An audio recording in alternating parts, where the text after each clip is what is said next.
galera! E aí? Tudo bem com todos? Espero que sim. Preparados para a última aula de Os Mensageiros? Passou rápido, né? Passou voando! 10ª aula hoje. Ah, não! Quando o livro é bom, gente, passa muito rápido. E é assim que a gente vai encerrar mais um livro de André Luiz, o segundo da saga A Vida no Mundo Espiritual, Os Mensageiros, e vamos estudar hoje dos capítulos 46 até os 51, tá certo? Então, sem mais delongas, vamos ao fim, capítulo 46, Aprendendo Sempre. Ainda antes do trabalho mediúnico, André, ele observa a quantidade de irmãos desencarnados presentes e de encarnados também. Tinham 35 encarnados para o trabalho mediúnico, né? E 200 desencarnados. 200. E horas antes do trabalho começar, a tarefa da espiritualidade já estava ali ativa.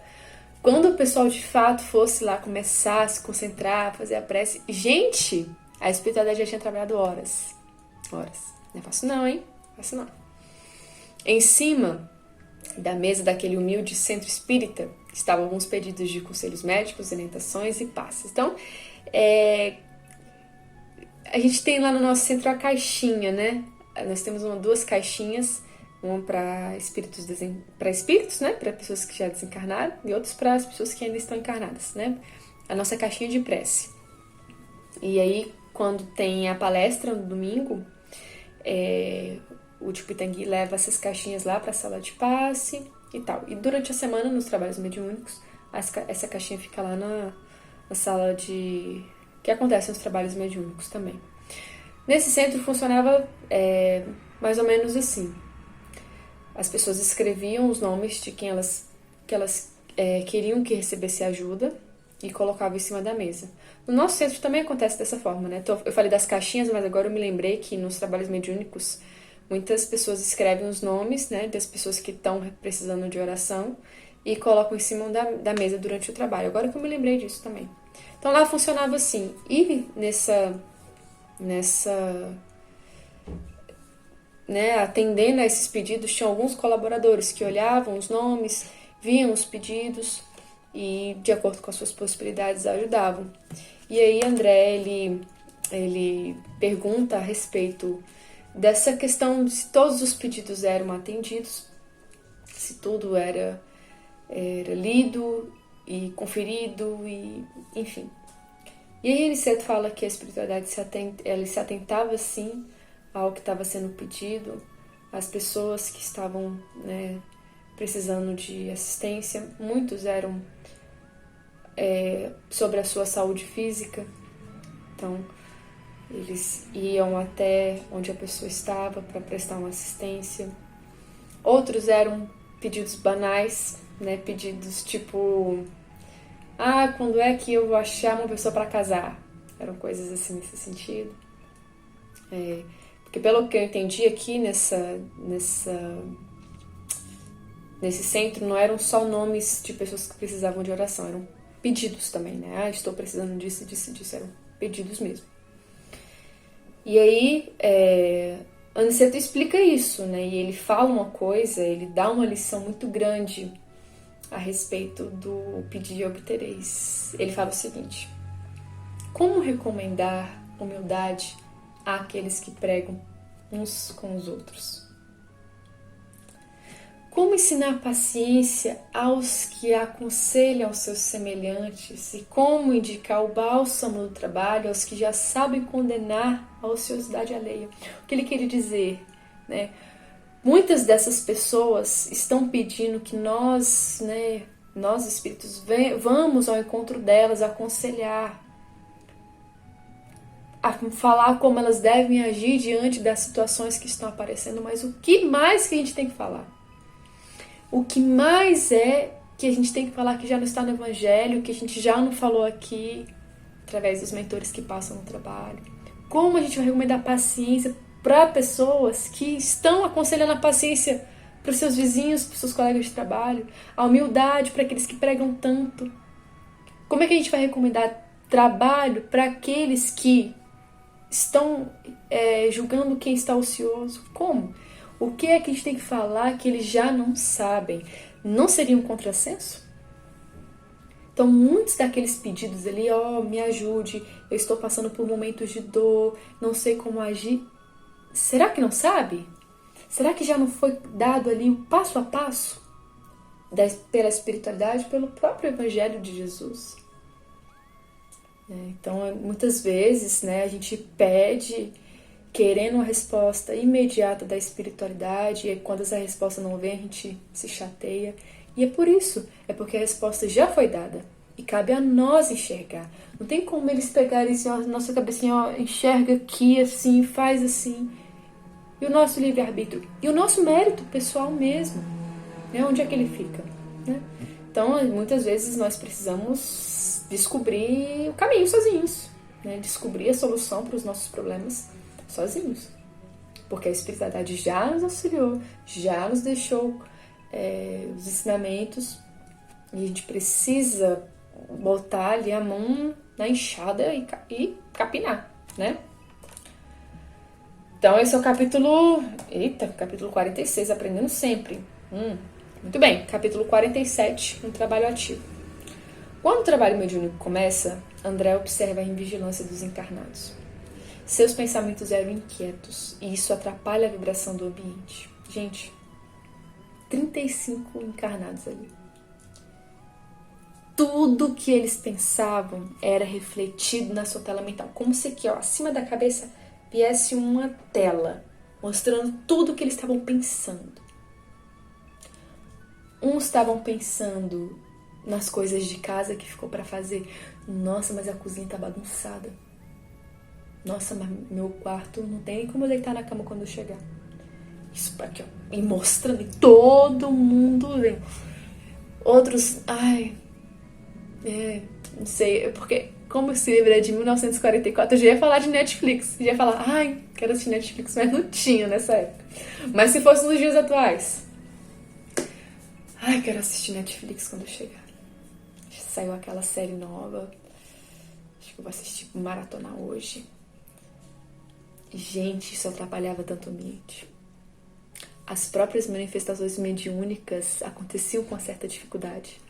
A própria doutrinação às vezes travava, como se ele perdesse, o doutrinador perdesse o fim aí das ideias. Ele até usa assim, é fio das ideias ou é fim das ideias? Agora eu não sei. Ele perde assim o raciocínio. E depois, e a espiritualidade ralando, suando, para fazer com que a coisa não perdesse. Olha, se não fosse os espíritos, André fala que se não fosse os espíritos, a presença deles ali ativa, não tinha trabalho mediúnico, não. Se fosse contar só com os encarnados e com o que eles estavam externando, não tinha trabalho nenhum.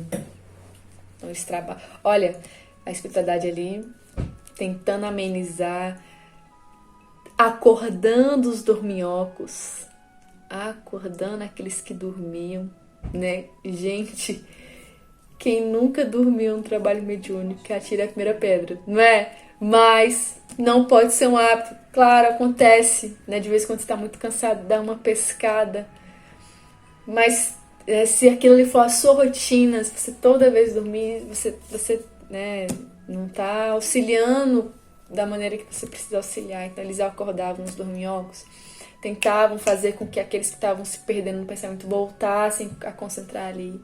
Estavam dentro do trabalho. E assim, com os encarnados, Tendo trabalho com os encarnados, para que eles não atrapalhassem muito o trabalho. Olha que coisa séria participar de um trabalho mediúnico, A gente precisa estar muito bem preparado. E a gente precisa se preparar durante, gente, a semana.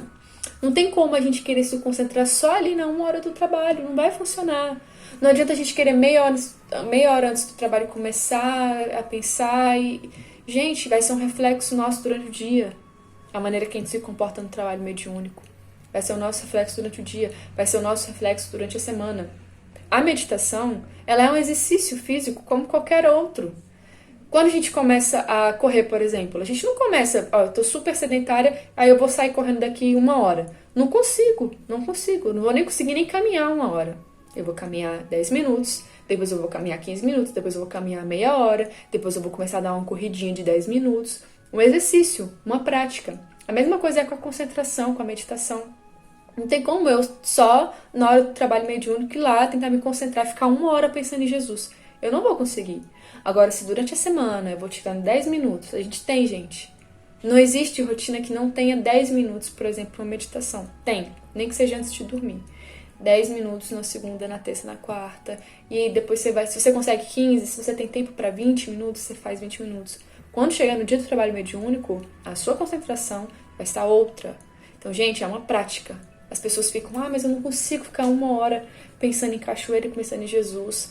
Ninguém consegue imediatamente, na lapada, assim, tem 1 hora. Não consegue. A gente precisa se habituar a isso, né? A gente precisa passar a semana assim, né?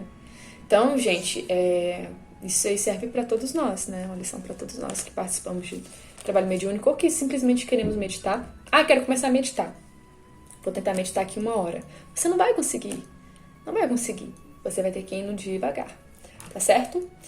Então, muito bem. Aniceto explica que não basta tentar se concentrar somente na hora do trabalho mediúnico. É preciso orar e vigiar durante todo o dia. Foi o que eu falei aqui agora, né? E principalmente no dia do trabalho. Você tem que fazer essa preparação durante a semana, claro. Mas principalmente no dia que acontece o trabalho. A gente precisa estar 1000 vezes mais vigilante, né? Tem que ter todo um cuidado, inclusive com a própria alimentação. Tem que ser uma alimentação mais leve, evitando carne. E aí, o pensamento, né? O pensamento e concentrado, senão, né, a gente não consegue estar com as nossas melhores energias, né? E, infelizmente, ali os encarnados estavam dando um pouquinho de trabalho, né? Um pouquinho, assim, muito trabalho. Mas a espiritualidade fala, e a André até questiona, né, o porquê de se ter esses trabalhos com os encarnados. Por que os espíritos mesmo não se ajudam, né? E a Aniceto fala que a maioria dos espíritos é auxiliado por outros espíritos. O próprio André foi ajudado, né? Ele foi resgatado do umbral e tal, não precisou passar por um trabalho mediúnico daquele. Mas muitos outros sentem a necessidade de estar entre os encarnados, de receber aquela energia que a gente chama de energia anímica, né? Porque eles estão tão materializados, eles estão tão acostumados com aquela vida que eles tiveram, que eles precisam vai fazer com que eles se sintam bem, né? Pode chegar um espírito, conversar, dar paz, ele vai, né, vai receber aquela energia, mas estando ali entre os encarnados, recebendo a energia de um encarnado, que é uma energia, né, anímica, ele vai se sentir melhor. Então, é necessário ainda que ocorra esses trabalhos mediúnicos, sim, para auxílio desses espíritos que ainda estão muito materializados, tá bom? É o que o Aniceto explica e o que faz total sentido. Para isso, para que a gente seja um bom instrumento, a gente precisa fazer essas preparações que eu citei aqui para vocês, né? Do pensamento, da alimentação, de um preparo diário mesmo, né? E principalmente no dia. Tá certo? Muito bem, capítulo 48, Pavor da Morte. Então, o Aniceto, ele é solicitado por um dos auxiliares ali do trabalho a atender dois casos, né? Uma moça que tinha desencarnado, mas não estava querendo sair de dentro do corpo, e um outro senhor que estava com câncer. Isso sem ser na casa da Dona Isabel, tá, gente? Isso ali é fora. E aí, Aniceto vai até um necrotério e se depara com uma cena muito interessante, né? Uma mulher que já estava completamente desligada, né? O seu espírito já estava completamente desenlaçado. Ela dentro do corpo, fingindo que nada tinha acontecido. Ela de olho fechado e tal. E o que acontece? O seu noivo, que já também havia desencarnado, estava do lado dela. E ele chamava: Cremilda, vem! Nossa casinha tá nos esperando, chegou a hora de nos encontrarmos. Vem, Cremilda. Só que ela ficou com tanto medo, quando ela viu que era o noivo que tinha morrido, ela ficou com tanto pavor que ela se fingiu de morta mesmo, né? Ela ficou ali de olho fechado, fingindo que não era com ela, e já tinha 6 horas que o noivo chamava: Cremilda, vem, Cremilda, e a Cremilda não ia. E aí o Aniceto conversou com o noivo, falou: olha, ela ela tá com um pouco de medo, não estava preparada, né, para o desencarne. Então é melhor que você se afaste nesse primeiro momento, eu vou conversar com ela e logo ela vai adormecer e eu te entrego. E assim ele fez, o Aniceto falou, Cremilda, vamos lá, um novo tratamento. E aí ela levantou, o senhor é o novo médico? Aí o Aniceto, sim, ela, nossa, eu tava num pesadelo horrível. Eu sonhei que meu noivo voltava do além, queria me levar pra eternidade. Eu falei, não, fica tranquila, por que você não dorme um pouco? Ninguém morre, fica tranquila. Descansa um pouquinho, você tá precisando descansar. Aí ela, é mesmo, eu tô muito cansada. Aí vai e dorme quase que imediatamente. E aí o Aniceto entrega pro noivo, ele pega ela no colo e sai volitando, né? E aí a Aniceto esclarece que ela não tinha sido uma pessoa ruim, não tinha necessidade de provações mais duras no umbral, né, em cidades assim.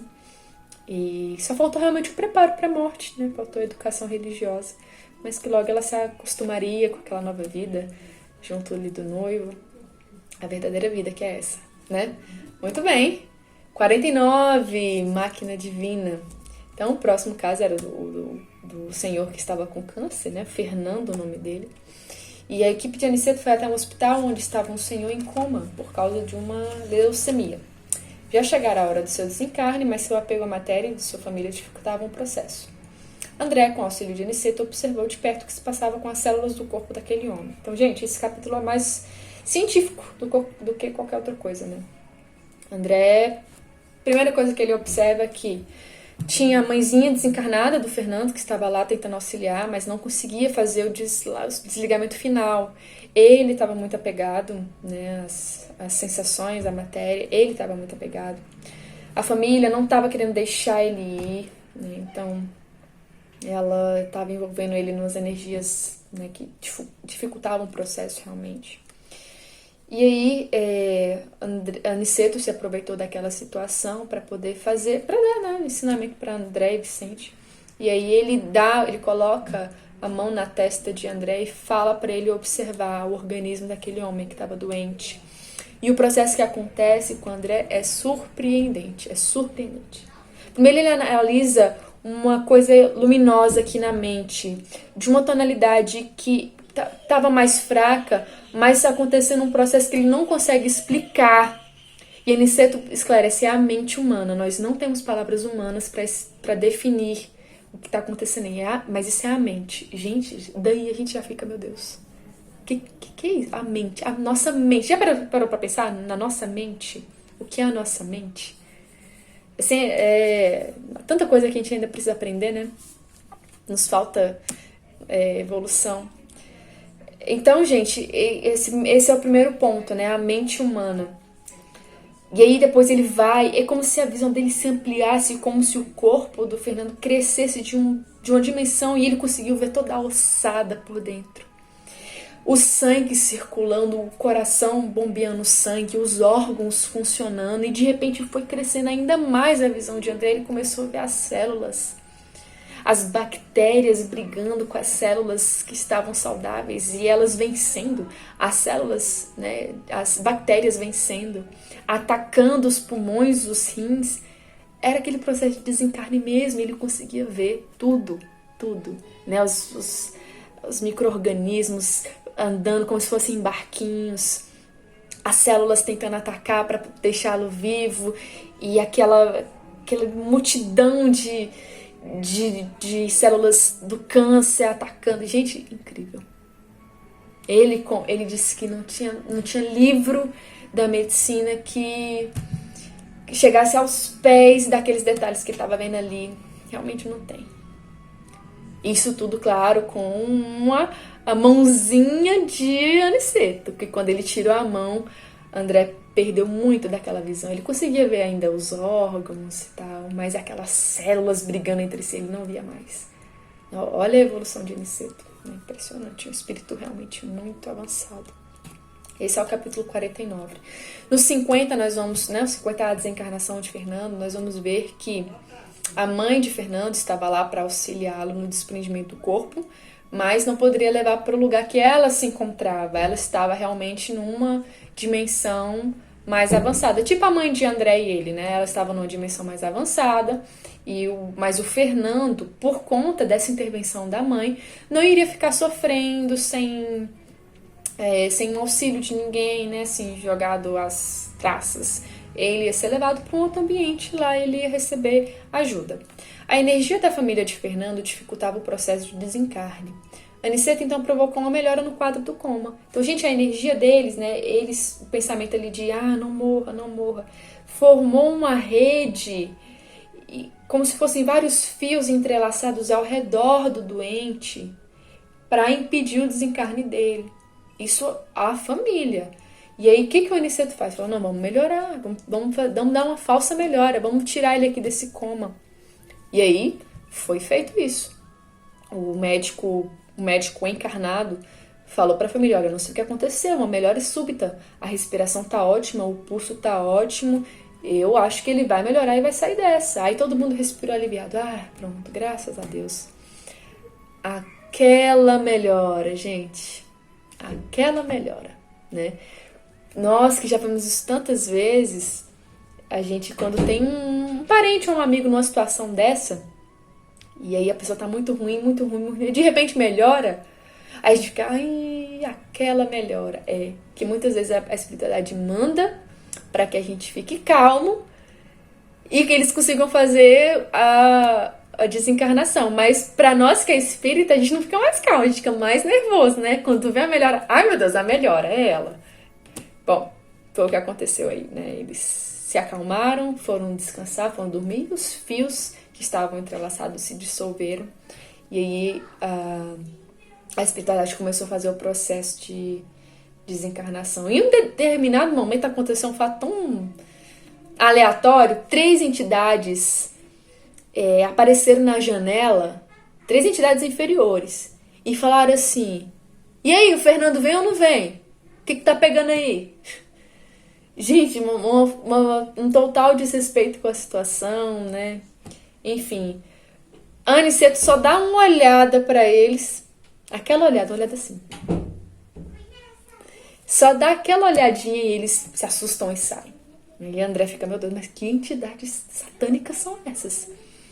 E Aniceto fala que era um reflexo, eram as companhias que o Fernando buscava. Durante a vida ele tinha sido muito materialista, tinha buscado muito o seu prazer carnal, e as companhias que ele tinha conseguido eram essas. Mas que, por conta da sua mãe, que estava fazendo uma intervenção grande ali naquela hora, a sua presença ali, a presença materna, não permitia que ele fosse prejudicado por entidades perversas, né? Então a sua mãe tinha intervido muito. Mas que ele tinha sido muito apegado, que ele tinha a matéria, que ele tinha buscado sensações, né, enlouquecedoras, físicas, na bebida, no sexo e outras coisas mais. E aí, agora, as companhias que ele tinha buscado eram essas, que agora queriam a companhia dele também, que queriam que eles continuassem a farra juntos, né? Mas a sua mãe estava ali para intervir e auxiliá-lo, né? Então, e aí, determinado momento chegou, começou pelo calcanhar, foi subindo até a cabeça, desligou os fios, e aí o Fernando desencarnou de fato, tá certo? Esse é o capítulo 50, e no 51 nós temos as despedidas, capítulo 51, nas despedidas. E aí Aniceto volta lá para a casa da Isabel, onde eles encontram ela, que está em espírito. Ela muito emocionada, agradece muito a assistência do amigo espiritual Aniceto, que todo mundo sabia que era um espírito realmente diferente, era elevado. E ela rogava que ele continuasse auxiliando ela e sua família, que não desse facilidades, que orientasse ela a ser uma boa mãe, que é uma coisa que ela se preocupava muito. E aí Aniceto abraça ela, diz que ela estava no caminho certo e que se era somente seguir o exemplo de Jesus. Só isso, né, gente? Somente seguir o exemplo de Jesus que veio aqui, deixou um ensinamento vivo, deixou através do exemplo, que é o que mais conta. E aí no final ele faz uma prece agradecendo a Jesus a oportunidade do trabalho, de estarem ali juntos, se melhorando, auxiliando os irmãos. E que o verdadeiro médico de todos nós, né, de todos nós, era de fato o Cristo, não tinha outro. Né? E aí ele encerra, né, o André chora, o Vicente chora, eles se despedem, ficam ali na expectativa de de agradecer o Aniceto, e ele impede qualquer agradecimento. Ele fala, ó, vamos agradecer a Jesus, a oportunidade que tivemos de estarmos juntos. E aí, André volta volitando para nosso lar. Esse é o nosso capítulo 51 e, consequentemente, né, o fim, the end, acabou. Fim. É isso, gente. Os mensageiros. Finalizado. Ótimo. Fantástico. A gente começa assim com os médiuns falidos e doutrinadores falidos e chegamos lá em Campo da Paz. Tanta coisa acontece. Os que dormem lá em Campo da Paz. Os loucos. E vamos caminhando aqui para a terra, a casa da Dona Isabel e tantos aprendizados. Lindo, fantástico, maravilhoso. Leitura obrigatória. Que nós finalizamos aqui. Quem conseguiu acompanhar tudo pode dizer, eu li Os Mensageiros inteiro. Porque esse curso aqui é completinho, capítulo por capítulo, então pode bater no peito e dizer que você estudou André Luiz, né? É isso, né? Parabéns para você que chegou até aqui. Não é fácil estudar a nossa doutrina. Nossa doutrina tem muitos frequentadores, muitos, vários, né? Milhares. Aqui no Brasil, né? O maior número de espíritas é aqui. Mas aqueles que se propõem a estudá-la, aí a gente conta nos dedos. Então, parabéns para você que chegou até aqui. Continue aqui no nosso canal, continue comigo, porque nós sempre estaremos juntos. Sempre estaremos estudando essa doutrina com fé em Deus. Tá certo? Até a próxima, se Deus quiser.